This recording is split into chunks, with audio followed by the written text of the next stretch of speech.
Yes, okay.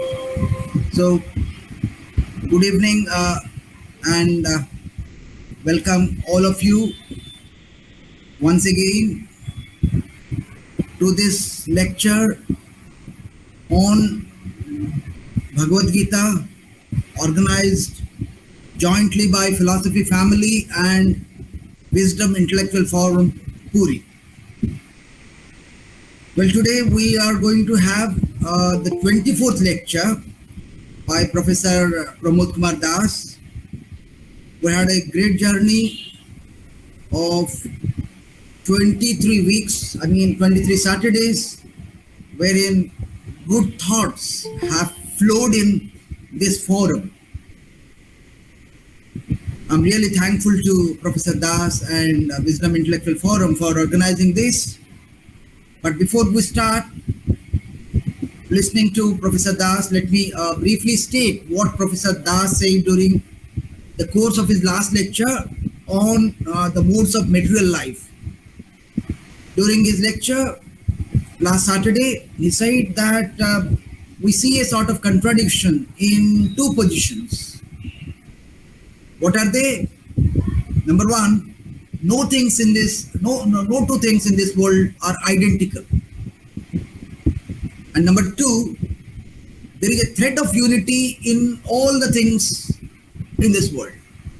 So these two positions look contradictory, and a sort of reconciliation is required, which Professor Das tried to bring in.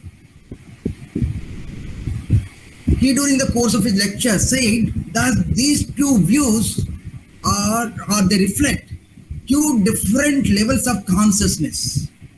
What are these two different levels?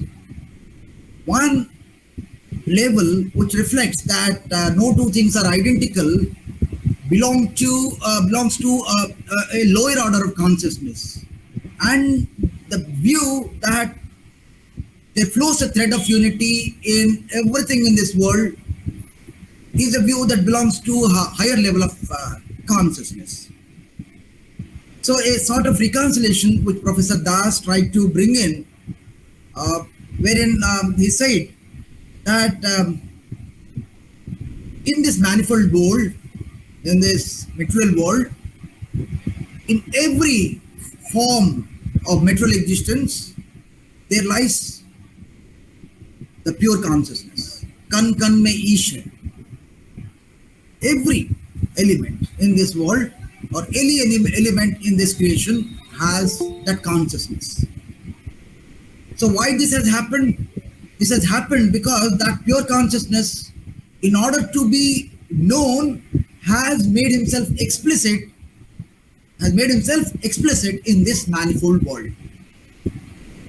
Now, again, he talked of that there is a responsibility of the beings in this manifold world to make an ascendance to that higher level of consciousness. Different beings belong to different levels of consciousness. Even we human beings do belong to different levels of consciousness.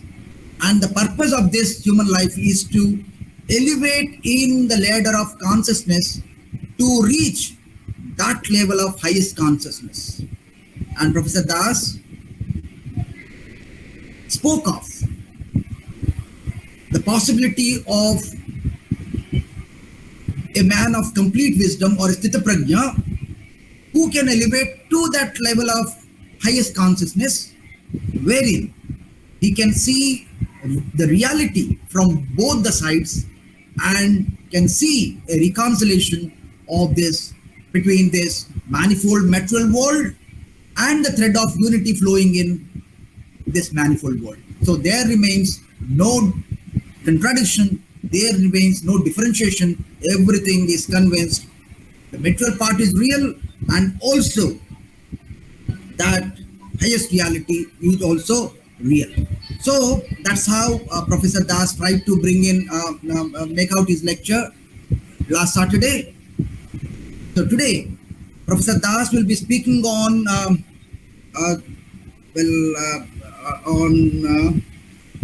the Supreme Spirit and the cosmic illusion. Let's see what he has got to say to all of us. So let us all move to Professor Das for the lecture. Over to Professor Das.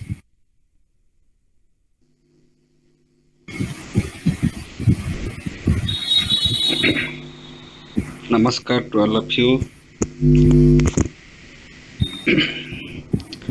Dr. Rao, esteemed participants of this session. Today, we shall discuss the 15th chapter of the Bhagavad-Gita, that is Purushottama Yoga. It appears that the chapters of the Bhagavad-Gita just repeat the same thing by this way or that way, but in fact this is not the case. This is a gradual progress in human thought, because liberation cannot be attained overnight. Therefore, in Indian culture, we believe in gradual liberation, progressive liberation. There is a period of transition. There is a course. There is a way between the bound state and the liberated state. Therefore, the progress is gradual. Human understanding is gradual. Realization is gradual. It is not sudden. It is not attained overnight. Therefore, the appearance of the repetition of the same concept through the chapters of the Bhagavad Gita is simply an appearance. So what more we shall discuss in this Purushottama Yoga? Suppose we shall discuss about the ultimate state of consciousness, the formless state, the transcendental state, the unmanifest state, the Supreme Spirit. But that is already discussed in Vishwarupa Darshana Yoga. That is already discussed. Vishwarupa, that means the universal form, in which all forms are merged, all inclusive form. So that is discussed. Then Gunantraya Vibhaga Yoga, Kshetra Kshetrajna Vibhaga Yoga. In all these chapters, we have already discussed the world of multiplicity. We have discussed the three gunans, Sattva, Raja, Tama, and their manifestations, their modifications, their functions, their interactions, their dominations, that one guna dominates over other guna. We have already discussed. That means we have already discussed the unmanifest state and the manifest state. We have already discussed Avyakta and Vyakta, formless and form.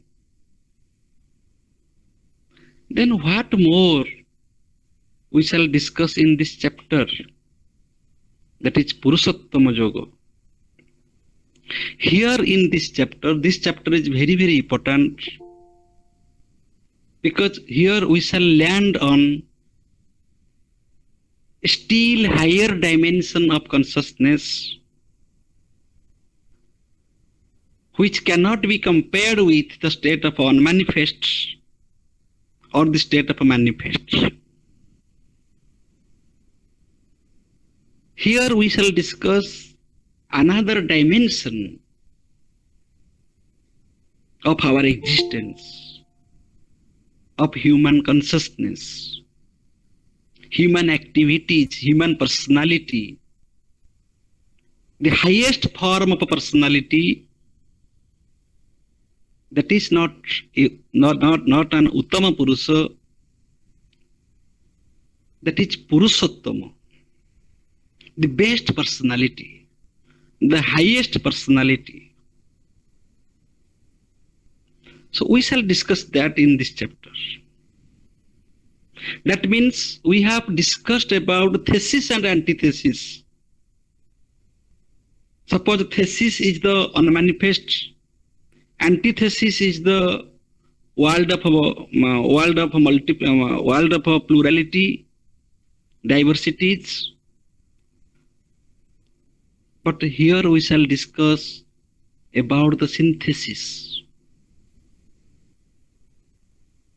Here we have to occupy a position that is the transcendental position stands of both these theses and antithesis.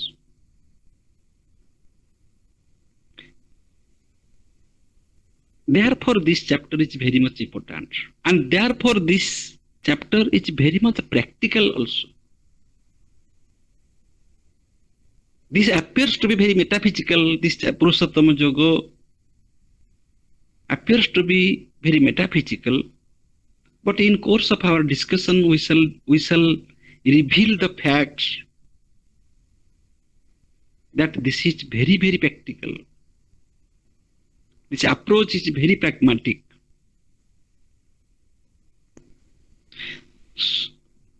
Therefore, we shall start from the thesis, then antithesis, or from antithesis and thesis.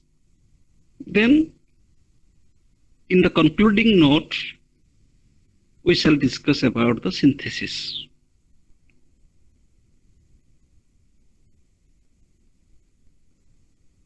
So we shall start from, and we should start from, any human inquiry should start from common sense experience. That is the initial stage of human inquiry. That is the basic process of a scientific inquiry. That we shall start from our common sense view of the world, what is commonly perceived by us, what is commonly experienced by us, with our gifted gifts like sense organs, motor organs, mind. These are not created by scientific laboratory. These are the instruments by which we make scientific inquiry. But science has not created my eyes. Science has not created any of my sense organs. And science has not created my brain. Science cannot train me how to think rationally. So science is the product of a human mind. Therefore, science begins with human mind and science ends with human mind. If we shall go beyond science, then we have to go beyond human mind. And if there is any discussion beyond human mind, science will have no access to it. Therefore, it is called metaphysical. Metaphysical means which that is a realm, there is something which cannot be explained by physical instruments, physical science, physical laws or laws of physics, laws of the empirical world. If there is anything, any principle, any entity which needs an explanation, and if that is not explained by the available scientific instruments, scientific laboratory, including human mind too, then that is metaphysics. And anything that comes under the purview of human mind, human intellect, human rationality, plus scientific equipments, scientific laboratory, scientific research, that is science, that is physics. A very clear-cut distinction. But science in the very broad sense, if we shall use science in very broad sense, actually this is not the meaning of science as now I told.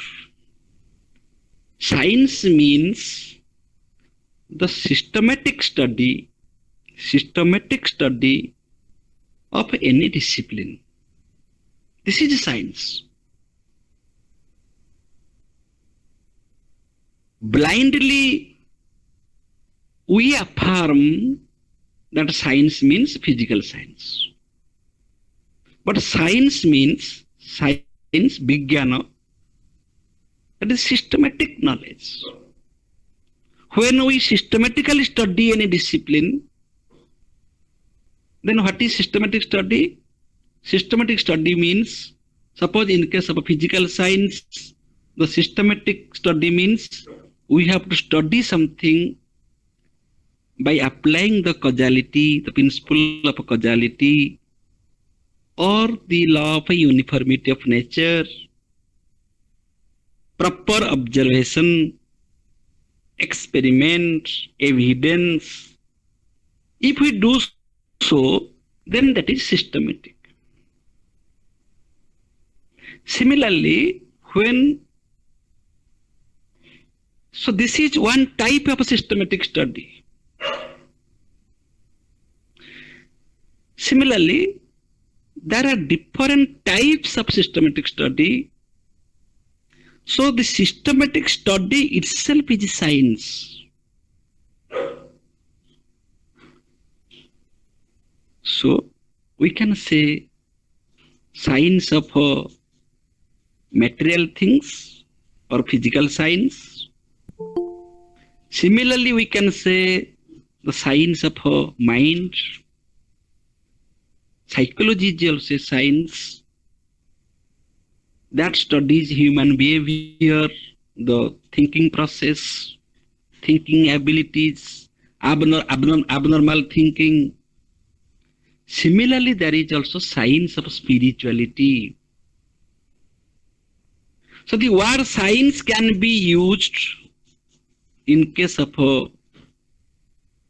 physical, in case of the empirical world, in case of the psychological world, and in case of the spiritual world. Therefore, we have divided knowledge into two types, Paravidya, Aparavidya. Paravidya means the science of the absolute. Aparavidya means the science of the relativity, the science of the empirical world. So a complete personality, each one who knows both of the sciences. That is the secret, that is the essence of this chapter. If one is an expert, or if one has expertise only in the science of spirituality, and he has no access to this empirical world, then that personality is not a complete personality. He is not a Purushottama. He is not a Purusa Uttama. He may be a Purusa, but Purusa means an ordinary man, a layman. But he is not Purusa Uttama. Purusa Uttama means the complete personality who knows both the sciences, the science of the absolute and the science of the relativity. If one is simply confined to the scientific laboratory and he is convinced of the relativity feature of the world and he is not ready to accept the science of the absolute, then that personality is not a complete personality. That is a type of a bias. That is a type of a trapping. That is a type of ignorance. If we ignore the opposite perspective at the cost of highly research-oriented knowledge of one perspective, then that is simply ignorance. Therefore, great scientists, those who are real scientists,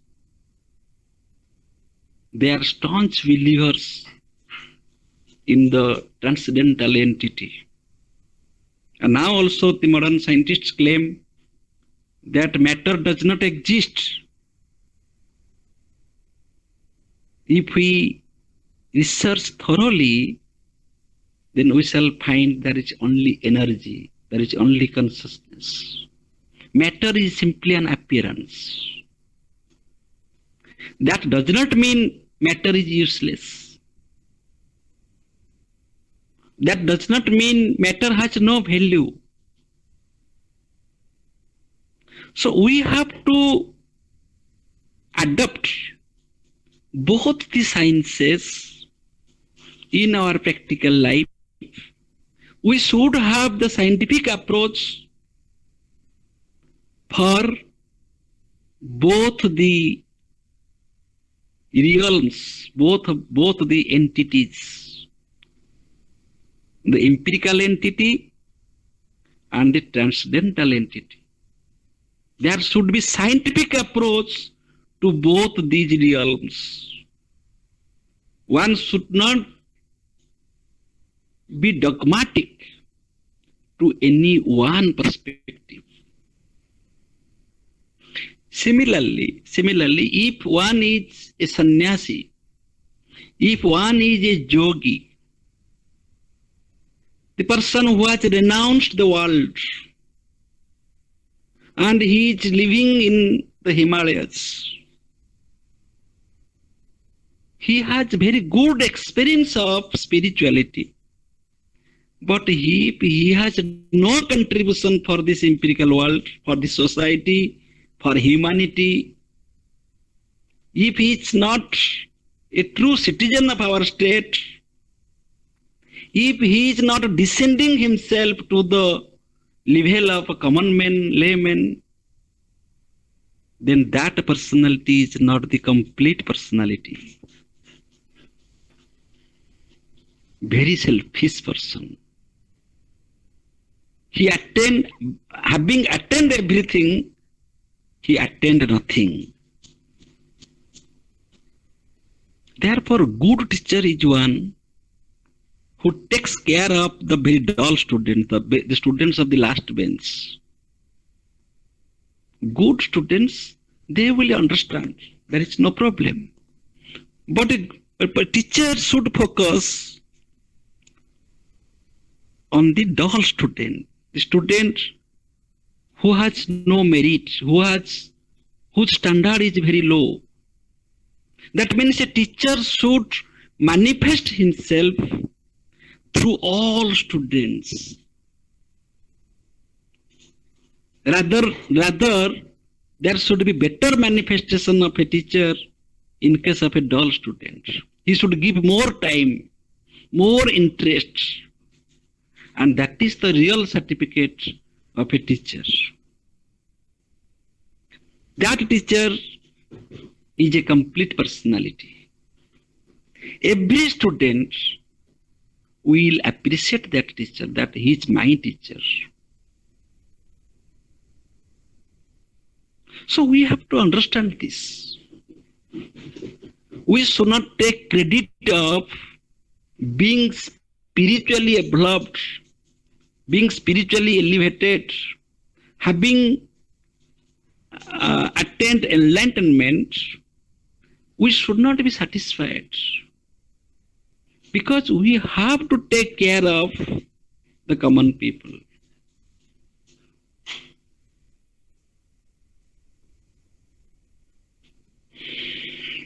This is called complete personality. This is Purushottama.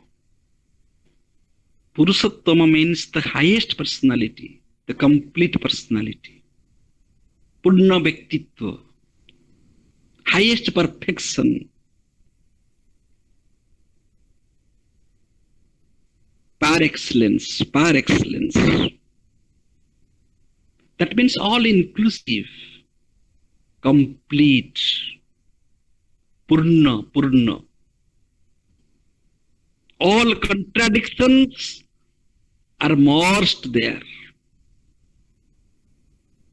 That is the Purna, that is Purna Bhaktitva, that is the highly perfect personality or Purushottama. So how can one become that personality? This is the goal of life. The goal of our life is not to be a scientist, being confined by the scientific laboratory. The goal of life is not be a sannyasi. The goal of life is to be all inclusive, to have a complete personality, Purna Bhaktitva. Therefore, all great seers, after attaining enlightenment, the highest wisdom, they have returned, they have descended into this society, this apparent world, this empirical world, and they have helped others to attain liberation. They have helped others to be free from sufferings, free from bondage. That is the duty of a realized person. That is the duty of a man of wisdom. That is the duty of a teacher. That is the duty of a saint, a sannyasi. Therefore, he is the second to God. Every teacher is called Deva, Guru Brahma, Guru Vishnu, Guru Deva Maheshwara. In that sense, as Ishvara takes care of the whole universe, a teacher should take care of removing ignorance from the ignorance. A teacher discharges that duty, takes the responsibility of that duty, therefore he is worshipped as Ishvara, Deva, Brahma. Guru Brahma, Guru Vishnu, Guru Deva Maheshwara, Guru Sakshat Param Brahma. It is not a mere appreciation. It has meaning. Every word is meaningful. Because a teacher should take that responsibility after attaining the highest state of wisdom. He should impart that education, that realization to the disciples, students, the ignorants.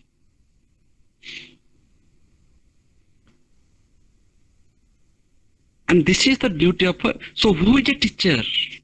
Who is a teacher? When we say Guru Brahma, Guru Vishnu, who is that Guru?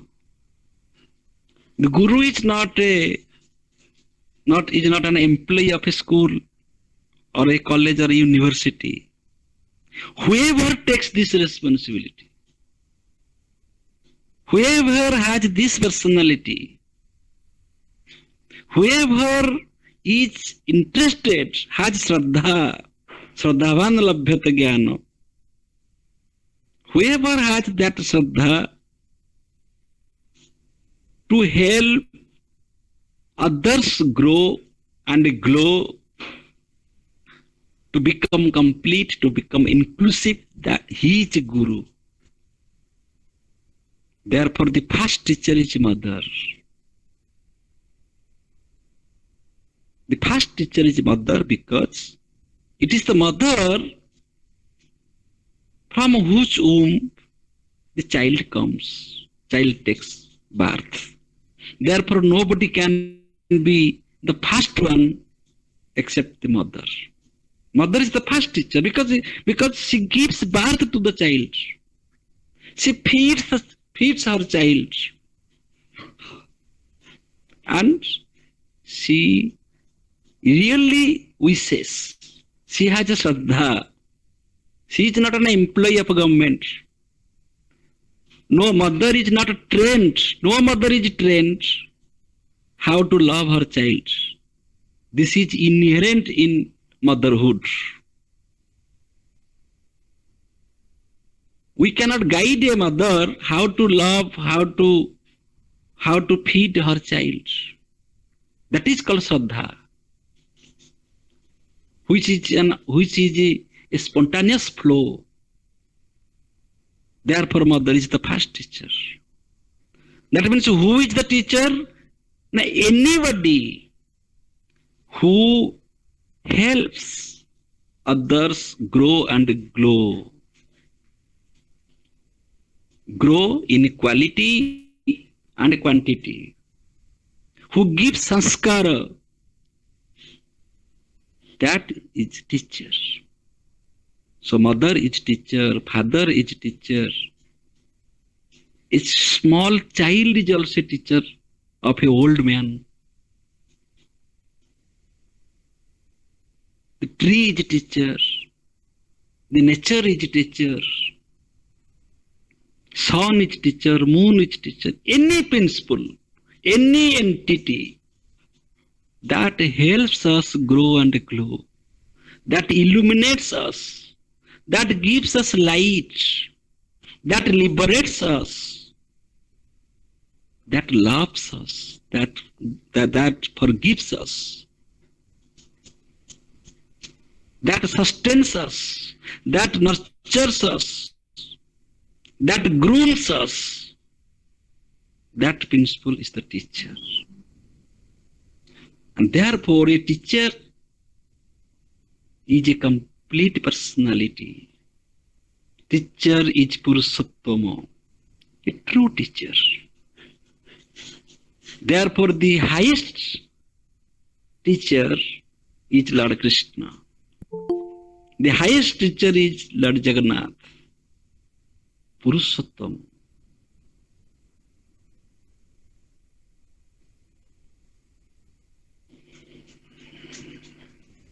If this is the status of a teacher,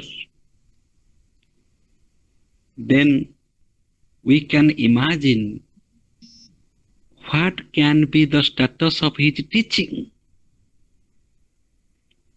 Just imagine the relation between Lord Krishna and Arjuna. Arjuna is the disciple. Lord Krishna is the teacher. If we imagine the teacher in this sense that he is the complete personality, if Lord Krishna is that teacher and he is teaching to Arjuna, then what type of teaching will be imparted from that teacher? That teaching cannot be partial anyway. That teaching cannot be one-sided. That teaching cannot support the physical science at the cost of metaphysical science. That teaching cannot be biased by metaphysics at the cost of physics. That teaching will be all inclusive. So when science teaches us don't believe in metaphysics, that source is not a complete personality. There is a problem in that teacher. When metaphysicians claim that don't believe in science, they are also not complete personality. A complete personality is one who respects, who gives honor, who accepts, who is very flexible, who is very open to all the possibilities, both the physics and metaphysics. He is a true teacher. Therefore, Lord Krishna is a true teacher of Arjuna. A true Sakha. Sakha means the friend. He is a true friend who never deceives. Deceives. Deceive does not mean that I stole money from the pocket of my friend. Deceive does not mean that I did not help him.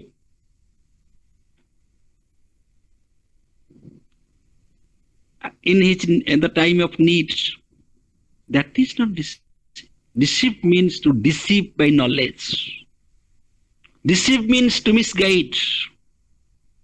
If I am a Sakha, if I am a friend, if I am a teacher, I can't deceive.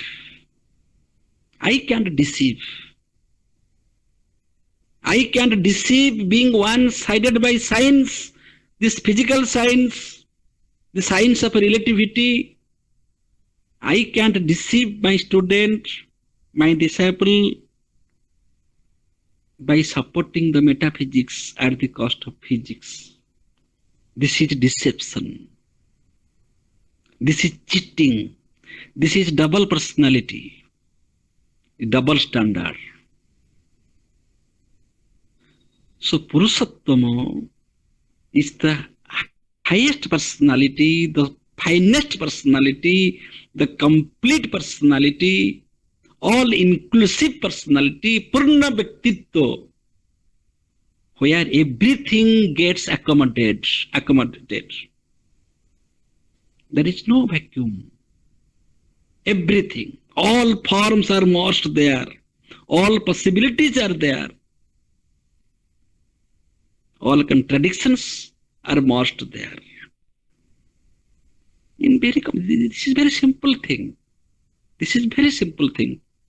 We can simplify this position by saying this way, that whenever we guide our child, whenever in our practical life, what do we say? We say, suppose he is driving, we advise him from different possibilities. You see, if this happens, you will do this way. If that happens, you will do this way. This is true from this perspective. This is false from that perspective. Therefore, this type of Purna Bhaktitva, Purushottama, that personality we all have, and sometimes we exercise that quality, we execute that quality, we manage our whole life with this personality, but we don't know that we are that. Sometimes we become biased by our by our preoccupied convictions, faiths, beliefs. Generally, we do that. Why do you do that? Because we love our child. So whom we love, whom we really care, we share this type of teaching. That you shall meet him.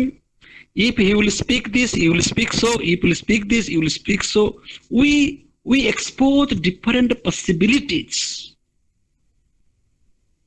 And after all, we advise that if all the possibilities will fail, you don't think that you are a failure. Be calm, have patience. Next possibility will be revealed to you. This is our teaching. So after the discussion of previous 14 chapters, when we are now going to discuss about the 15th chapter, the Purushottama Yoga, this is the necessity. All these 14 chapters were introductions. We are introductions about different possibilities. Possibility of the manifestation, possibility of the unmanifest, possibilities of different types of actions, karma yoga, different dimensions of knowledge, different dimensions of bhakti, different dimensions of guna, karma, sattva, raja, tama, different gunas are there, qualities are there.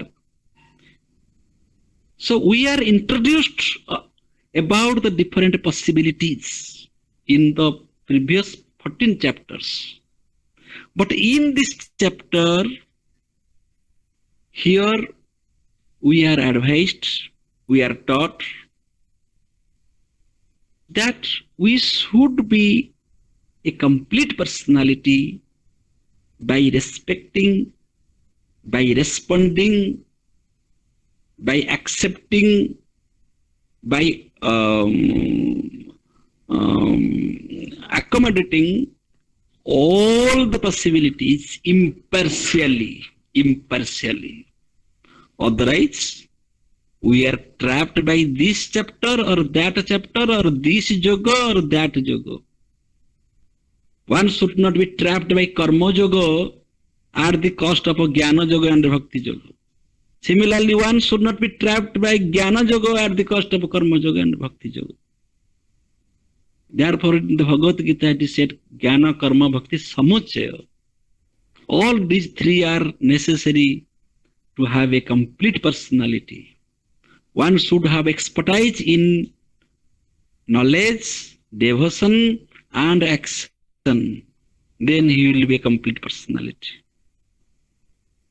So the knowledge is very much important. We should have to know the dimension of our knowledge. Suppose we have only aparavidya, we have only the knowledge of the empirical world, then accordingly our action and our devotion will be translated accordingly. That will be our personality. If my knowledge begins and ends in the scientific laboratory, then outside of the scientific laboratory, I shall behave like a machine. I shall have no emotion because I don't have any faith in the beyond, the higher.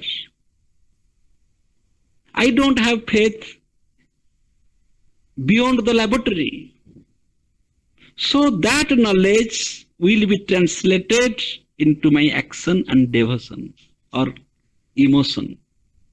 That is not devotion, that is emotion. Similarly, if I am only trapped by the metaphysical science, detachment, abstract reality, then my action and emotion will be trapped by that biased knowledge. That biased knowledge. So action and emotion,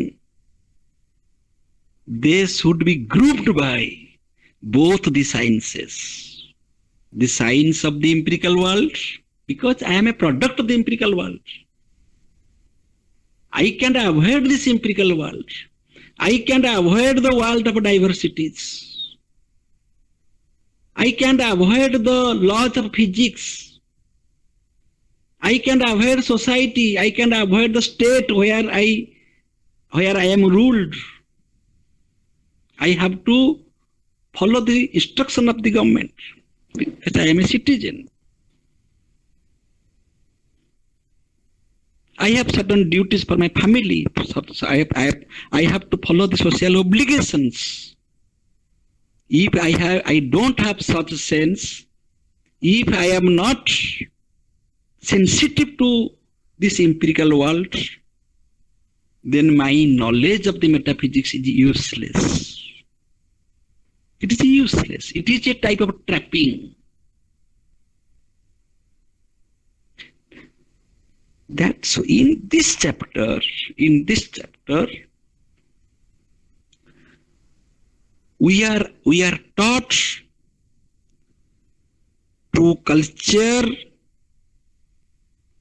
the all-inclusive personality, complete personality. So with this introduction, now we shall come to the topic.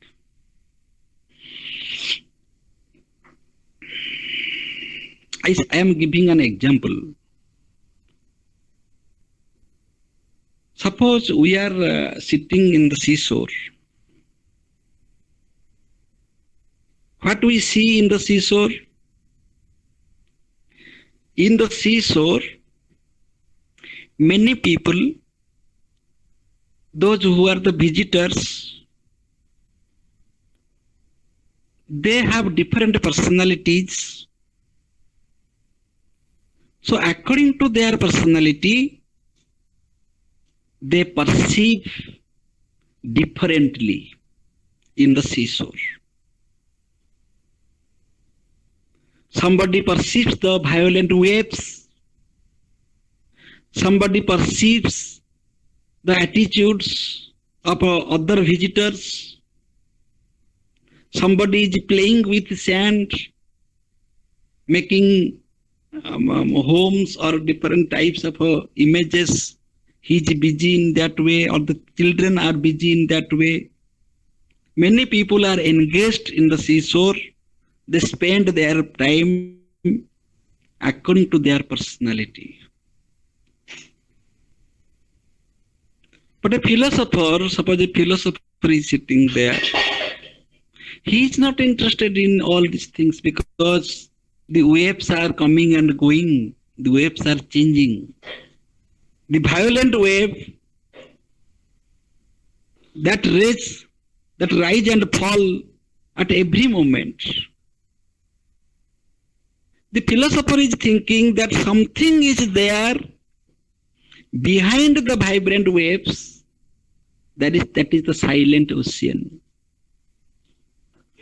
The ocean is there.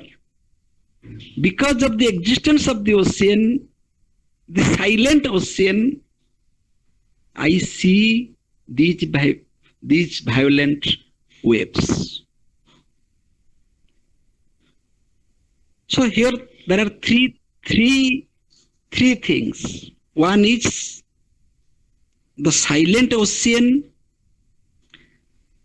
The second entity is the violent waves, and the third one is the philosopher, the witness, the visitor, the person who is watching both the waves and the silent ocean. That means this visitor, this philosopher, is not merged with the ocean,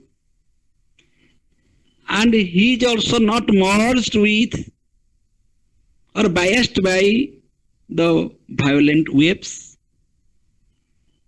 He is apart. He is separate from these two possibilities. Not only he is watching these two possibilities, he is very much aware of the functions of the silent ocean and the violent waves.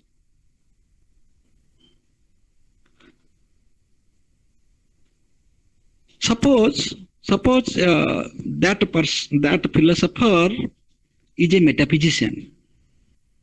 He has depth knowledge about the silent ocean. That the ocean is very peaceful, very silent. There is no wave. There is no storm. That is very calm. There is no disturbance.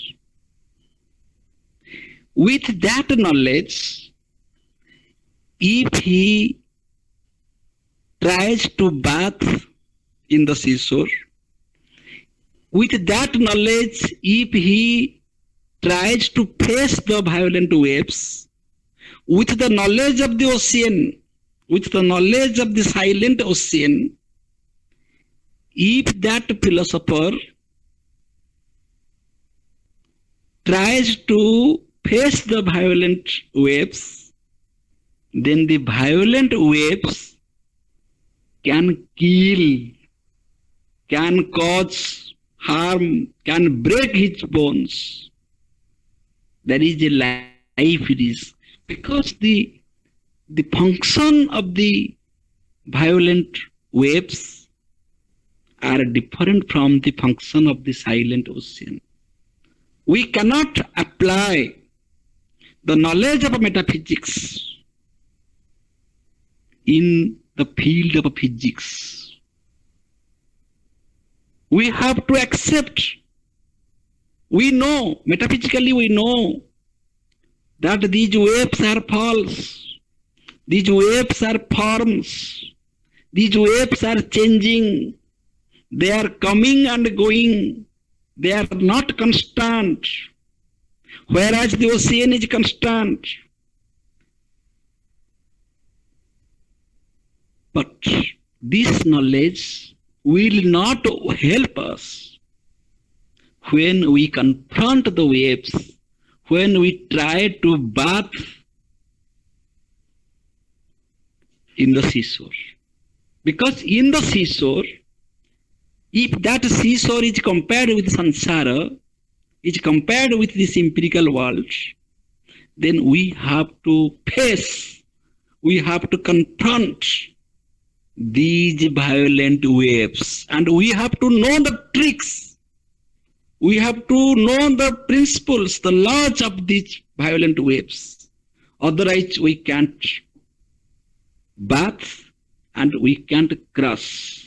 Suppose we want to go to the depth of the ocean, to the silent ocean, we can't cross the waves without having the knowledge of the violent waves. So we have to know the tricks, how to cross the waves. So when I try to bath in the seashore, many people fear. Suppose a big wave is coming, many people fear. But if the waves are big, then it is very easy to bath. How? If the wave comes like a big wall before you, first you have to acknowledge that this is a wave. Second thing, this is his size. This is standing before me like a wall. But this is not permanent. This will fall. And this will fall in a space and time. So, adjusting with that space and time, tuning with that space and time, what one should do? Now, one should dive through the waves, so that the wave will fall after the man, because the man will cross the wave through the waves, and the man will reach the silent ocean, because after the wave, that is the silent ocean. So he has to dive through the wave. So the wave should be big in size. If it is bigger, that is better. Then one can have space to dive through. Then that wave will fall after this man. So that man is saved. Then what will happen? Because it is samsara, this wave is not the last wave. Another wave will come, and this wave that will touch the seashore, that will also return. When that water returns, the wave returns, it returns with high speed. So there is a danger that you just crossed the wave, but through this return water, there is a risk that you may go deep into the sea. Another wave, the second wave is coming, and this water is returning, and you are in the middle. So in that case, we have to save ourselves from the return water. Therefore, we should not touch the land. If we shall touch the land, then there will be a force, and we shall be dragged into the sea. So at that time, we shall take the help of the second wave. When the second wave is coming, with that force, we shall come to the seashore. We shall come to the shore. And on the upper level, and the returning water will return on the lower level. What we did here we accepted the challenges of life. Challenges of life. The waves are challenges of life. We accepted these waves because we cannot change. If we shall wait that I shall bath, when there will be no wave, then we can't bath. So waves will continue. That is the law of physics. That is the natural law. So if we live in the empirical world, we cannot change the empirical world. We cannot change the laws of physics. We cannot change the natural law. Therefore, we have to accept the laws of physics. We have to accept all the challenges of life. And we have to meet such challenges with certain tricks. Therefore, Bhagavad-Gita says, Yoga Karmesu Kausalam. We should know that Kausala, and that Kausala is called Yoga, Karma Yoga. Karma is not merely doing something like ATM machine. ATM machine rather is very obedient. If as you command, so it gives. It is very faithful. So karma is not simply doing something. Dexterity in action. Kausala, trick. One should know how to do an action. That dexterity in action is yoga, karma yoga. I am giving an example. Suppose there are two persons. One is digging the hole, another person is closing the hole. And they are doing it for hours. One person is digging, another person is closing. If they will be asked, why are you doing so much actions? Are you doing karma? Yes, I am digging and he is closing. Digging is an action and closing is also an action. Then why do you do that? They answer, because the third man has gone on leave. The third man is absent, who should plant here. The person who is engaged, who has been assigned to plant that man is absent. Therefore, these two persons are engaged in digging and closing, because the third man is absent. Is it action? Is it karma? So karma should be meaningful. Karma should be purposive. If I am digging, it has a purpose that I should plant. I should do something here. Even if that man is absent, and with his absence, if I am digging, then I should plant in his absence. Then my karma will be meaningful. Similarly, the person who is closing, he should think, why should I close? Without any purpose. That means we are doing many actions in our life mechanically without having any purpose. Our actions should be purposive. Our actions should be teleological. It should not be mechanical. So there is teleology, there is purpose in everything. So the point is, the dexterity in action, that is karma kausala, that is yoga. So we have to know the tricks to live in this empirical world. So I mean to say, we should not be biased by the metaphysics, because we are at the seashore. We cannot reach that depth of ocean without crossing the waves.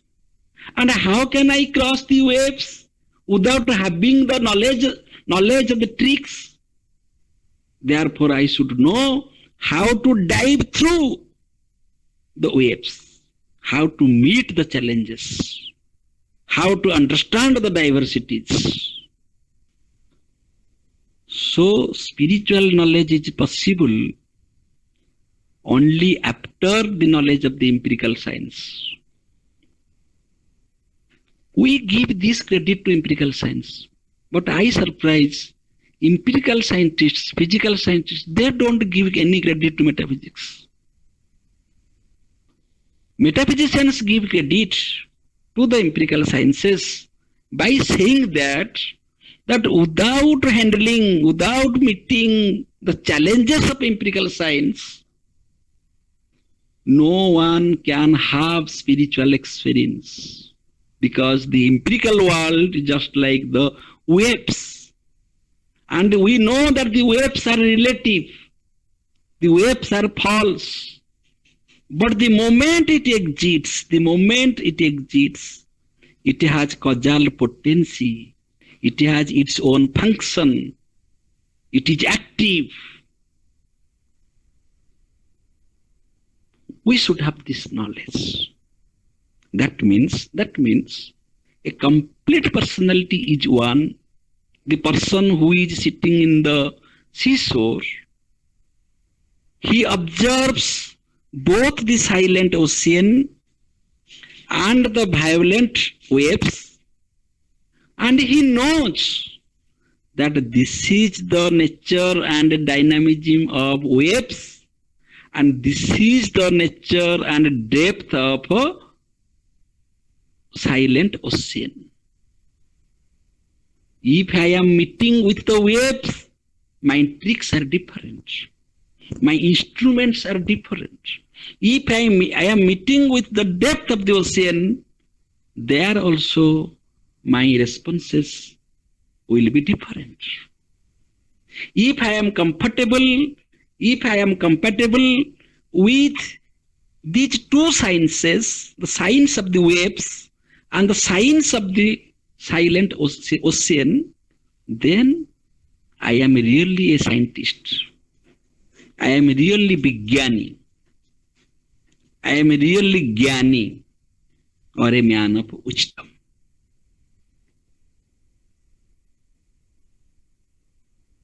Sthitaprajna means something different. Sthitaprajna means that one is stable in his knowledge. But here we are discussing beyond that. Mere becoming a Sthitaprajna is not enough. Sthitaprajna is the qualification to culture the complete personality. Sthitaprajna is the process.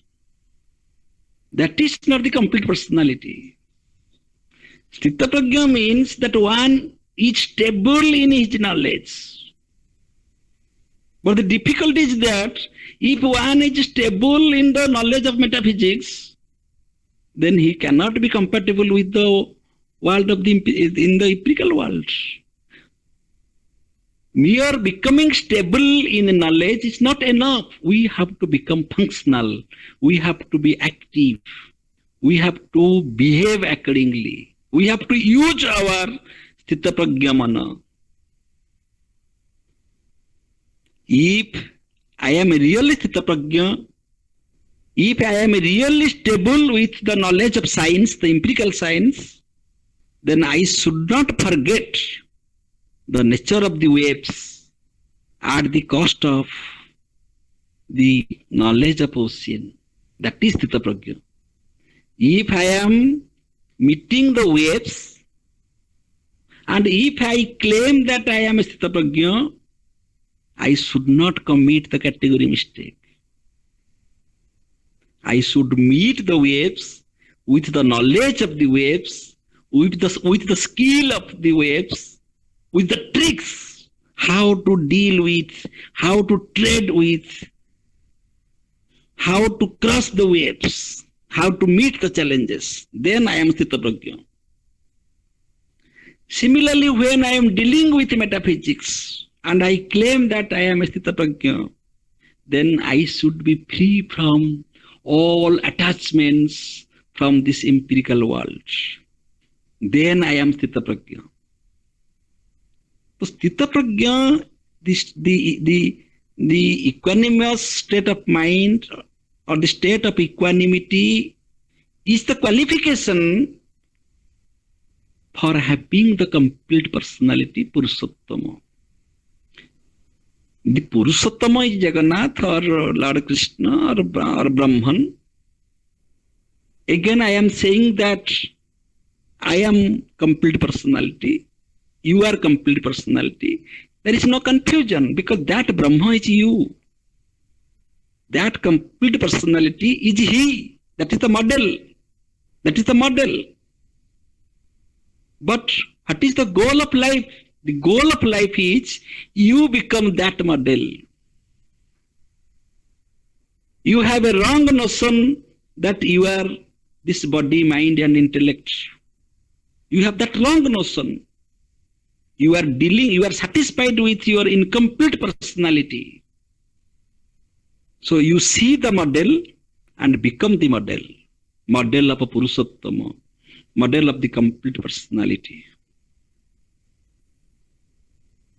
Dr. Rao beautifully said in the introductory part that one should transcend both the manifest and unmanifest. Yes, we know that we have the knowledge of the unmanifest and the manifestation, but this knowledge is not sufficient. We should not be trapped by the manifest world. Similarly, we should not be trapped by the unmanifest. We should have a complete personality, complete wisdom. We have to go beyond, we have to synthesize both thesis and antithesis. All the possible contradictions, all the possible perspectives, we have to synthesize.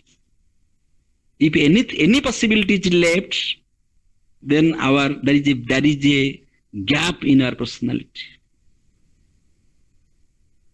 Our personality is impure.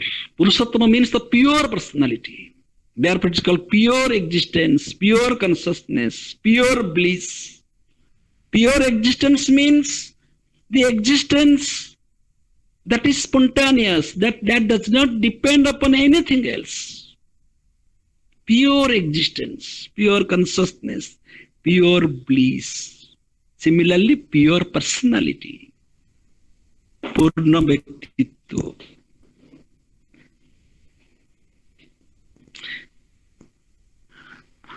Now we shall come to the second part of our talk. Here we should be very careful. The second part is superimposition.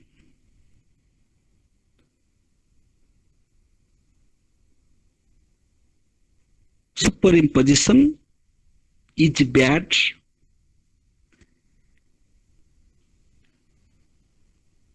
Either way, when the spirit is superimposed on the matter and when the matter is superimposed on the spirit, we are taught in one way that one is superimposed on the other. But superimposition can be in both ways. As we know that there are three gunas, sattva, raja and tama. One guna dominates over the other guna, and the reflection of the dominant guna is translated into action. That means that is the superimposition of one guna on the other guna. Suppose sattvic guna is superimposed upon raja and tama, or in other words we call it dominant, it dominates over, then our action becomes sattvic.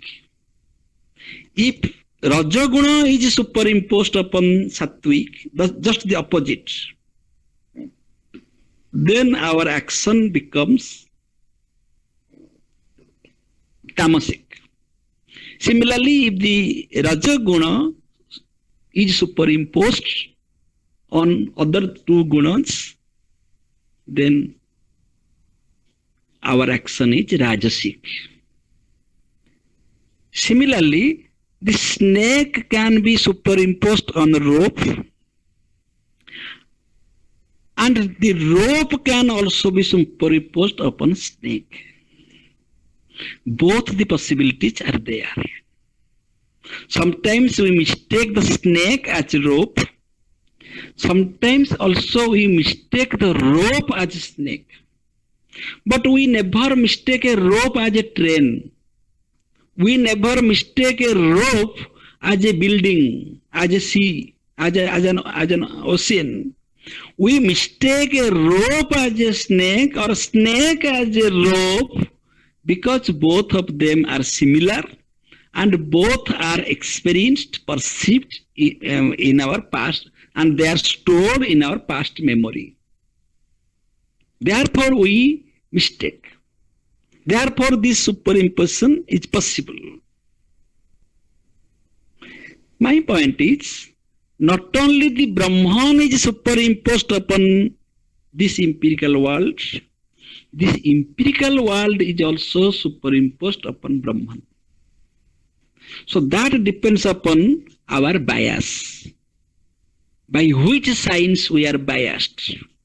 If we are motivated by these physical signs, then that will superimpose upon the metaphysics. If we are biased by metaphysics, then in every sphere, our knowledge of metaphysics, our conviction of metaphysics will be superimposed on physics. And this is cosmic illusion or avidya. Avidya means any superimposition. Personal, if we are the cause of that superimposition, it is avidya.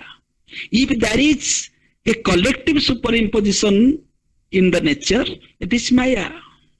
That is cosmic ignorance or cosmic illusion.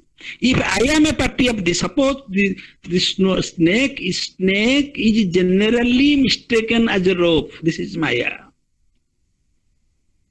I mistake the snake as a rope. This is avidya. Everybody does not commit this mistake. Suppose there is a rope. Many people are passing that way.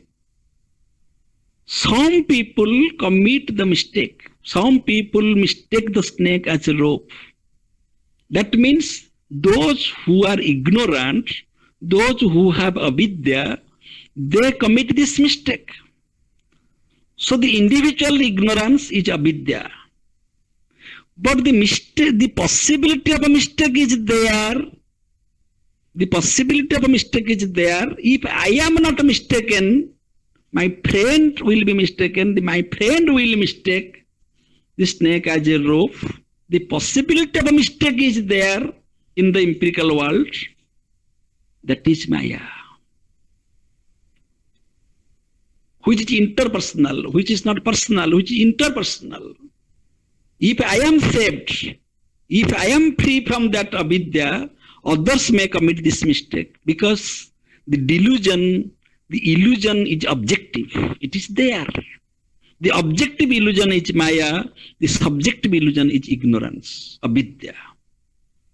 It takes place only because of the superimposition that we should not superimpose our thoughts, our conviction, our ideas on anything else. That is the status of Sthita Prajna. Sthita Prajna mind should not superimpose his convictions, his ideas on anything else. I gave the example. Again, go to the sea beach. The person is watching the waves and the ocean. Don't superimpose the knowledge of the deep ocean on the waves. Don't superimpose the knowledge of the waves on the ocean. Take waves as waves. Take ocean as ocean. Take physics as physics. Take metaphysics as metaphysics. Don't superimpose. Don't make a category mistake. Who can do this? The person who has a complete personality, who is very much innocent in his observation. We don't have any expertise. We should be very innocent. Be a child. Be very small. Be very subtle. Be very innocent. Then you can observe the diversities. Actually, we claim the world of diversities, but actually we do not know the diversities and we do not accept the diversities. That is the problem. Yes, the waves are false, but the waves have certain function. They are very much functional. They are very much active. And I have the knowledge of the waves. I should impose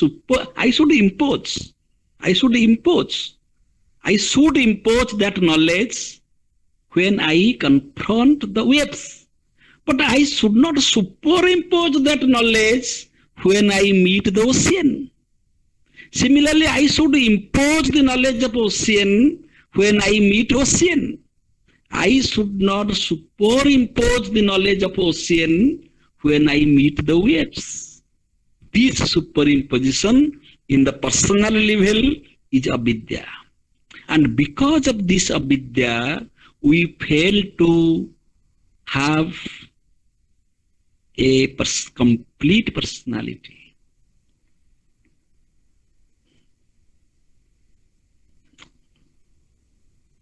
Another example from Shastra.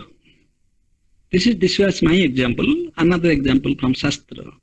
Waking state, dream state, and dreamless sleep state. There are 3 stages of consciousness, 3 levels of consciousness.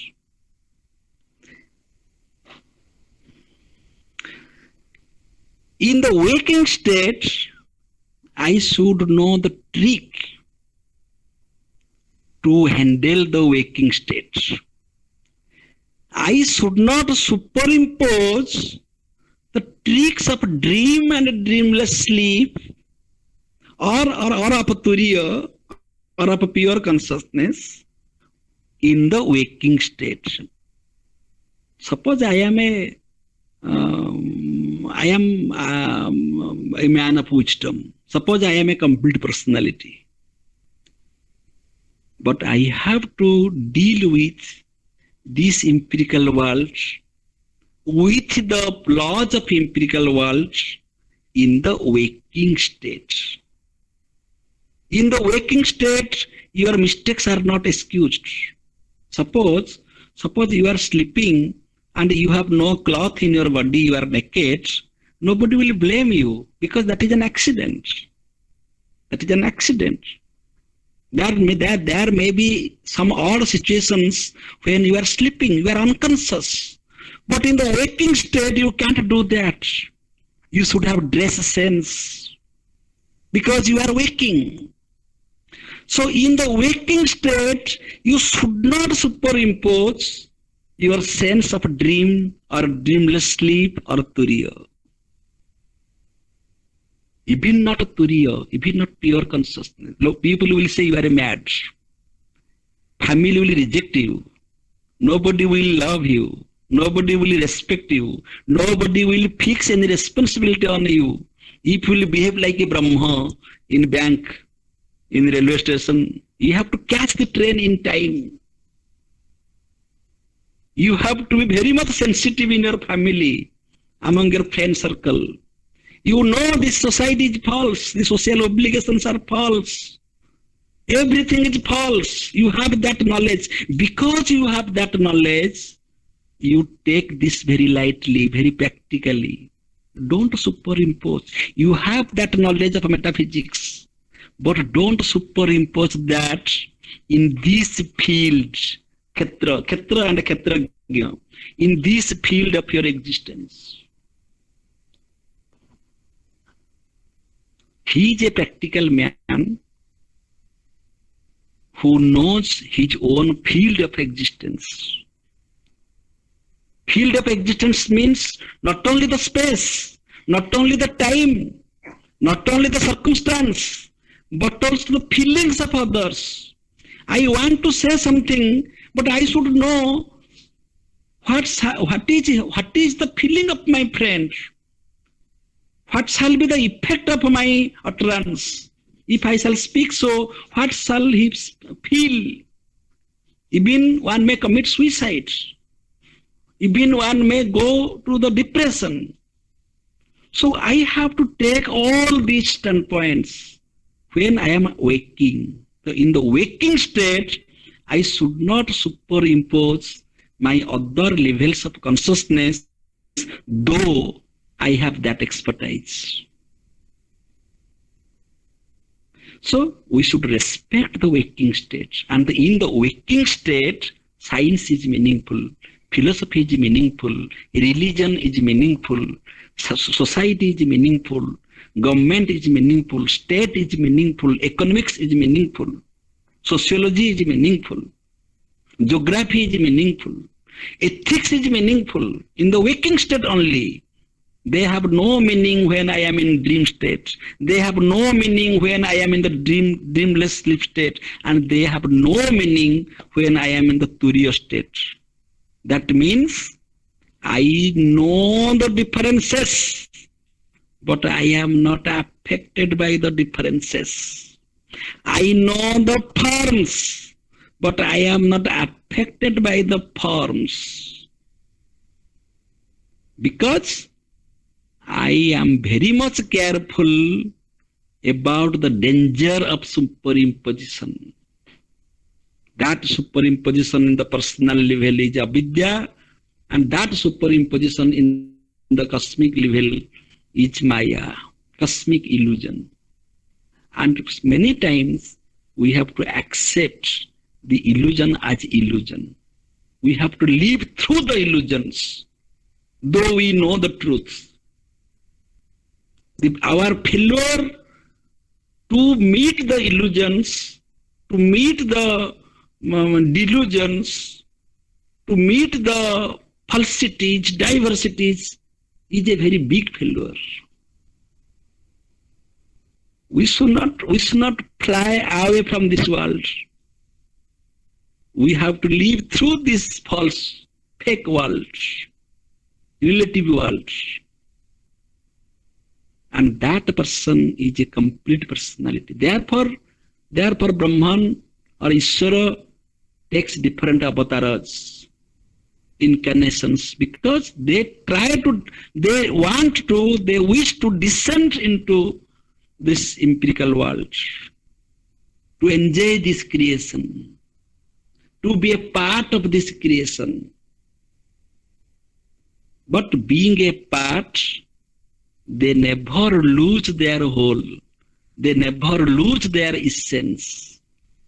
So, when the same deity, divinity who is present in the temple, he is very much present in the temple for the common people's access. That common people, they can worship the deity in the temple. But the same deity is Jagannatha. Jagannatha means Jagatarnatha. He is the Natha of the entire Jagat. Isavasyam idam sarvam. So we accept him in the temple.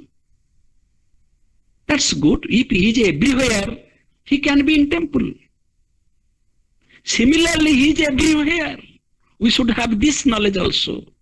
We should not superimpose our concept of temple at the outside. That this is not temple, therefore here God is absent. God is not present.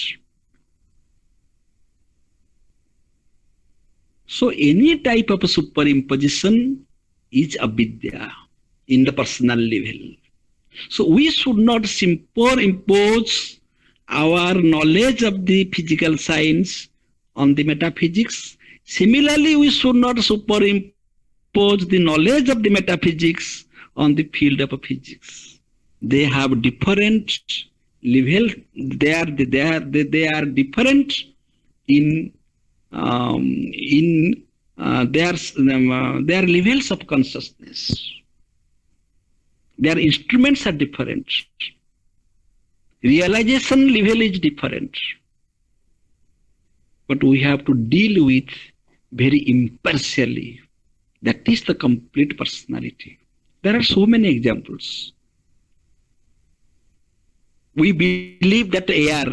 I just this last example, and with this we shall finish.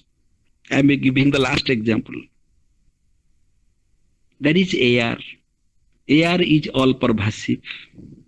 Air is all pervasive. Air is very subtle. Very subtle.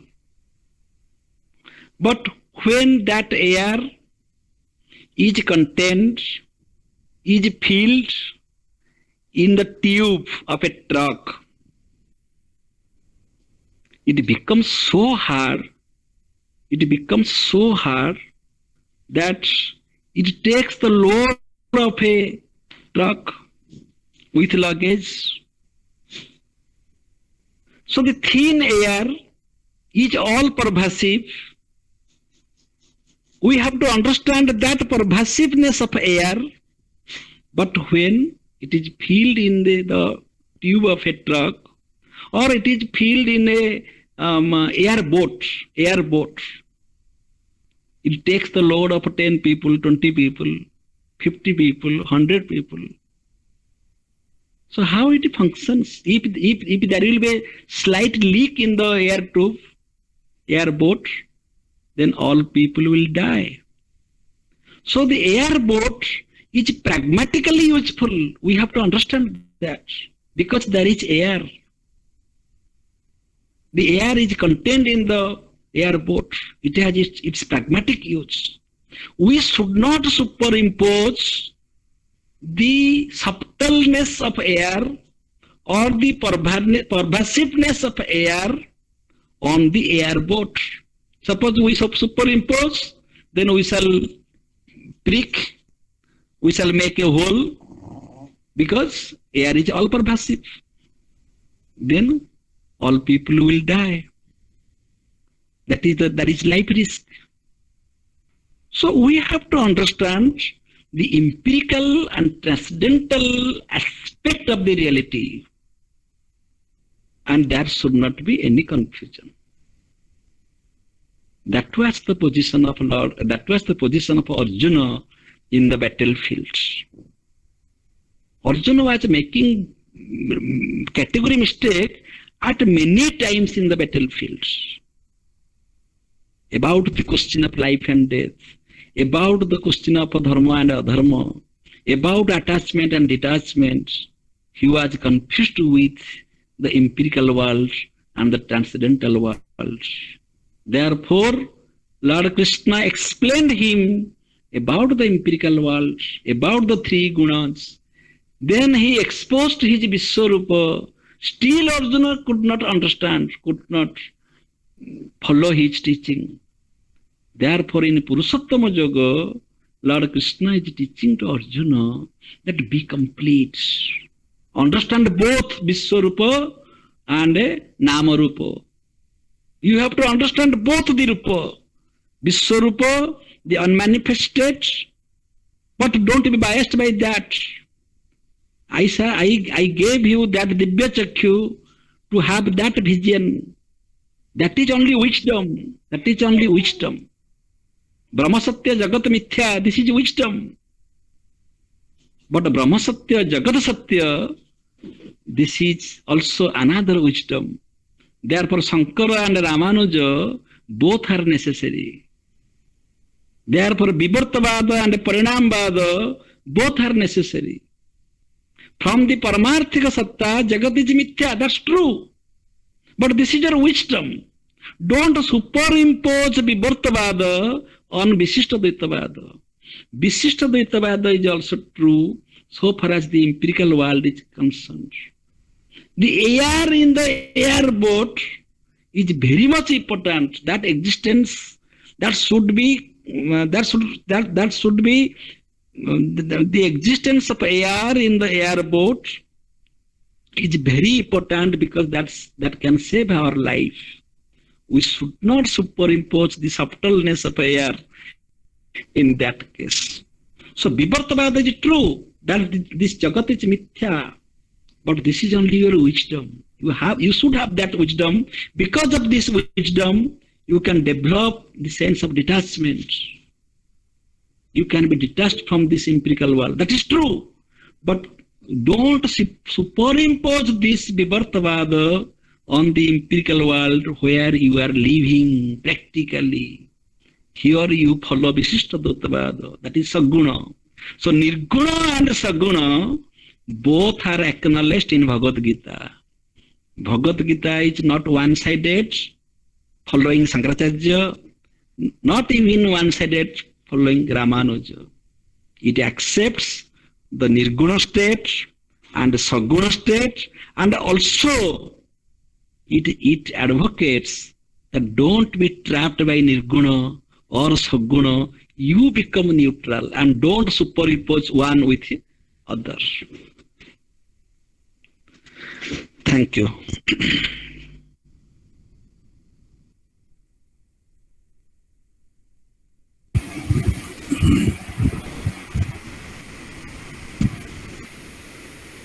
Thank you, Professor Das, for this nice lecture.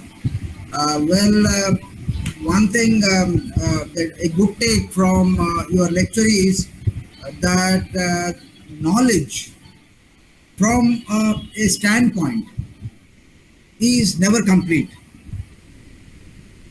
But being on a standpoint or being focused on a standpoint, the flexibility on one's part, the ability on one's part to move to other standpoints is the true character of a person who has elevated to the higher levels of consciousness. A man, from a scientific standpoint, if gets himself confined to his own standpoint, then he misses to be complete. So is the case of a yogi who has realized something in the transcendental world, or who has the paravidya, but he has sacrificed this world. He has renounced this world, and this world carries no meaning for this world. Then he is also not a complete man. He is not a complete personality like a scientist. But a man, a real man, a sort of Chitta Prajna, who finds no contradiction in the material world and the world beyond phenomena or the transcendental world, finds no contradiction in the thesis and the antithesis, is a man having a true reflection of the different shades of reality and finding a unified thread in all these states of reality. And for him, there are no varying standpoints. The standpoints may look different, but these standpoints are merged. Whether he goes to the physical world or the world of experience, or he moves to the world beyond experience or to the transcendental world. So there is no differentiation. So such is the level of consciousness a man of complete wisdom has.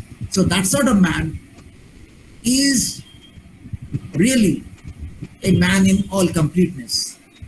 So he talks of Purushottama, a man who is complete in all respects. And he takes the example of Sri Krishna, who can see the different shades of reality and find oneness in all these shades. So a very good talk, sir. So there is no confusion.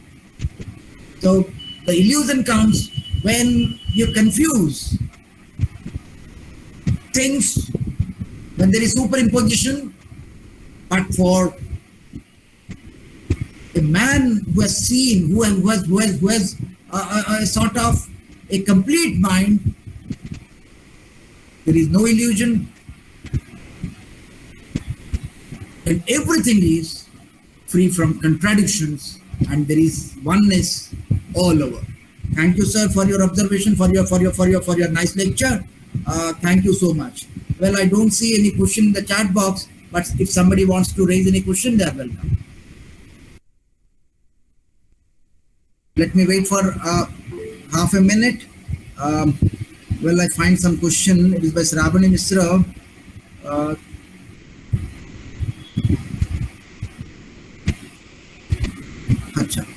So, from the talk, what Shravani Misra Madam, she wants to know from you, that in this world we need to take a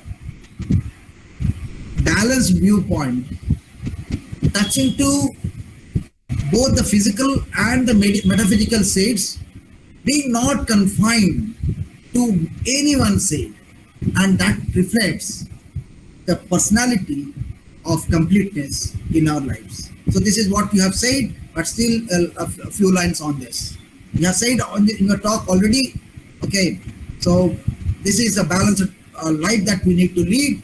We need not be attached or confined to any one particular standpoint. Though we are in a standpoint, there is always a need to elevate, to get detached from the standpoint. So you are in a standpoint, but you are never confined to the standpoint. You are always in a mood to transcend that standpoint. So that is the balanced life that Shravani Misra was talking of, and you have also reflected on this in your talk. So last line, or some few lines on this. Yes, that is the purpose of life. Therefore, in one sentence, it is already explained in Isavasya Upanishad, Tena Tektena Vanjita. So how can we meet these two possibilities? We are talking about physical science and metaphysical science.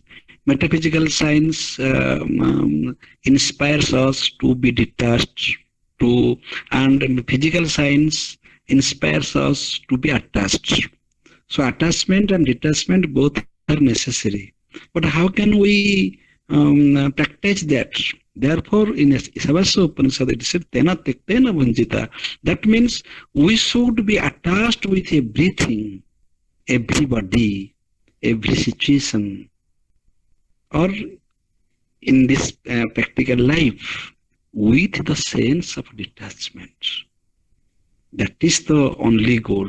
And it is a very big declaration of Upanishad.